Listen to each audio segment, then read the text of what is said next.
안녕하세요. 아나운서 김성근입니다.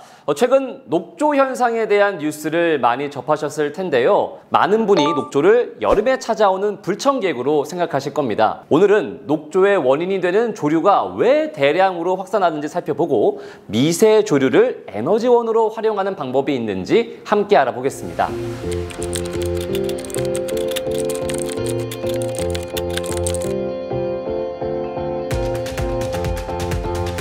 조류는 우리 눈엔 보이지 않지만 강이나 호수에 살고 있어요. 아주 작지만 정말 중요한 역할을 하고 있는데요. 바로 이 작은 녀석들이 지구에 산소를 만들어준 최초의 생물이랍니다.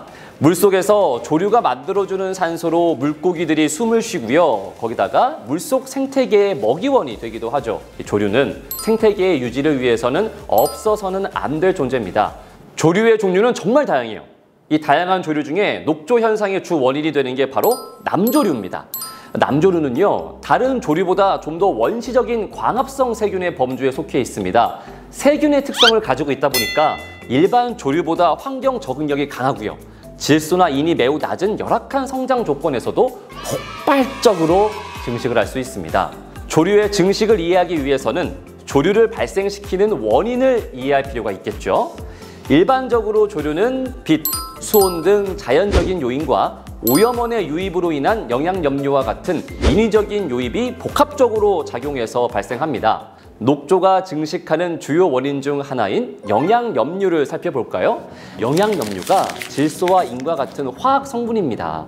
비료, 축산 분뇨나 생활하수, 산업폐수 등으로부터 유입됩니다. 조류의 세포 조직을 이루는 주요 원소는 탄소, 산소, 수소, 질소, 인입니다. 탄소나 산소, 수소는 공기나 물에서 충분히 공급받을 수 있지만 질소나 인 등은 한정되어 있어서 조류의 성장 속도를 결정하는 요소가 될 수 있습니다. 그리고 녹조가 증식되기 위한 또 다른 조건은 빛과 수온입니다.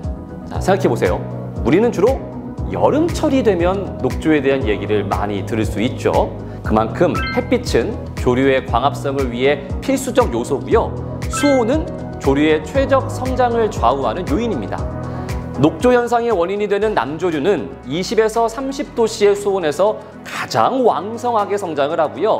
햇빛이 많이 내리쬐일수록 잘 자랍니다. 자, 피디님 생각해보세요. 올해 여름 진짜 더웠어요. 그렇죠? 더웠어요. 너무 더웠어요. 8월 생각해보세요. 사람 살 날씨가 아니었어요. 네. 게다가 최근에는 기후변화로 폭우와 가뭄이 빈번해지고 있습니다. 가뭄으로 인한 유량 감소, 폭우로 인한 영양염류의 유입, 조류 입장에서는 너무 땡큐인 거죠. 정말 증식을 잘 할 수 있는 환경이 조성이 된 겁니다. 이렇듯 영양염류의 유입, 여름철 햇빛과 온도, 기후변화 등의 요인이 조합돼서 조류가 성장하는 원인이 되고 녹조 현상이 발생하는 것입니다. 조류가 강이나 호수에 대량으로 발생한 다음에 이거를 제거하려면 비용도 정말 많이 들고요. 너무 효율성이 떨어집니다. 그러니까 오염물질의 유입을 최소화할 수 있는 예방 조치가 매우 중요한 것입니다.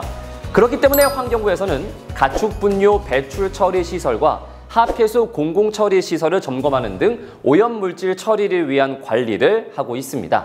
우리가 녹조 현상 때문에 골칫덩어리로 여기는 조류, 사실 그 속에는 우리가 상상하지도 못한 가능성이 숨어 있습니다. 국가물관리위원회에서는 녹조 발생 원인과 대책을 주제로 전문가들을 초빙한 제1회 정기 세미나를 개최한 바 있습니다. 물환경 전문가들은 녹조 방지를 위해 오염원의 유입을 근본적으로 차단하고 인, 질소 관리를 강화해야 한다고 입을 모았습니다. 이와 함께 미세조류 대사를 통한 오염물질의 생물학적 정화 메커니즘을 활용해 하폐수 처리, 바이오 에너지 생산 등 폐기물 분야 탄소 저감을 실행하는 방안도 논의했습니다. 미세조류를 활용한 바이오 에너지 생산은 미세조류가 높은 광합성 효율을 지니고 있고 빠른 속도로 자라며 지질 생산성이 높다는 점에 착안한 것입니다.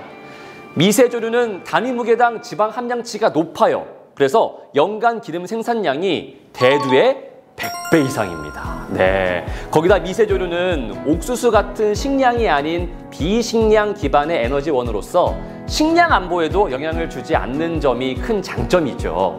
이러한 미세조류를 이용해 생산되는 바이오 에너지는 매우 다양합니다.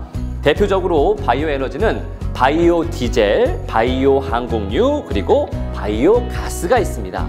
이런 바이오 에너지를 화석 연료 대신에 사용하면 탄소 감축에도 큰 도움이 되겠죠. 우리나라에서도 지난해부터 유기성 폐자원을 활용한 바이오 가스법이 시행이 됐고요. 그래서 2025년부터는 공공의무 생산자, 2026년부터는 민간 의무 생산자들에게 바이오가스 생산 목표제가 적용됩니다. 바이오가스를 의무적으로 더 많이 생산을 해야 되는 거예요. 그렇기 때문에 바이오가스를 생산할 때 조류 바이오매스를 활용하는 방안도 고려해야 한다는 것이죠. 조류의 자원화, 아직 초기 단계입니다. 하지만 앞으로 법률적인 지원과 기술 발전이 뒷받침된다면 더 이상 골칫덩어리가 아니라 우리의 미래 에너지원이 될 것입니다. 자, 지금까지 저와 함께 녹조 현상의 원인이 되는 조류, 특히 남조류에 대해서 알아봤고요. 미세조류를 새로운 에너지원으로 활용할 수 있는 가능성도 살펴봤습니다. 이 영상을 쭉 보셨죠? 그러면 지금쯤 그러면 뭐 하천이나 바다에 있는 이렇게 떠 있는 녹조를 이렇게 걷어가지고 에너지원으로 활용하면 되지 않을까라는 생각 하셨죠? 네? 하셨죠? 그런 생각. 네. 네. 굳이 그걸 둘 필요가 있나? 그거를 갖다가 그냥 떠 있는 걸 갖다가 쓰면 되지 않나? 라는 생각을 하신 분들이 분명히 계실 거예요. 모여보세요. 네. 땡! 안 돼요. 안 됩니다. 죄송해요. 아쉽게도 현재는 인공의 배양시설을 만들고요. 거기에서 미세조류를 대량으로 길러내는 방식이 주로 검토되고 있습니다. 이렇게 미세조류를 에너지원으로 활용하는 방안을 발전시키는 것뿐만 아니라 녹조 자체의 발생을 줄이기 위한 노력이 분명히 필요합니다. 우리 생활 속에서 오염물질 배출을 줄이면 녹조를 방지하는 데 큰 도움이 됩니다. 가정에서는 세제 사용량을 줄이고 농가에서는 퇴비를 덮어서 보관하며 비 오기 전엔 퇴비 사용을 자제하면요, 녹조 저감을 실천할 수 있다는 점을 꼭 기억해 두시기 바랍니다.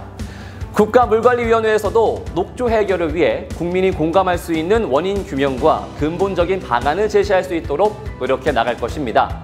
오늘 영상이 유익하셨다면 좋아요와 구독 부탁드립니다. 앞으로도 흥미로운 물과 환경에 관한 이야기 많이 전해드리겠습니다. 저도 집에 가서 세제 덜 쓰고 최대한 우리 강거 하천을 지킬 수 있도록 열심히 노력하겠습니다. 그럼 다음에 또 만나요.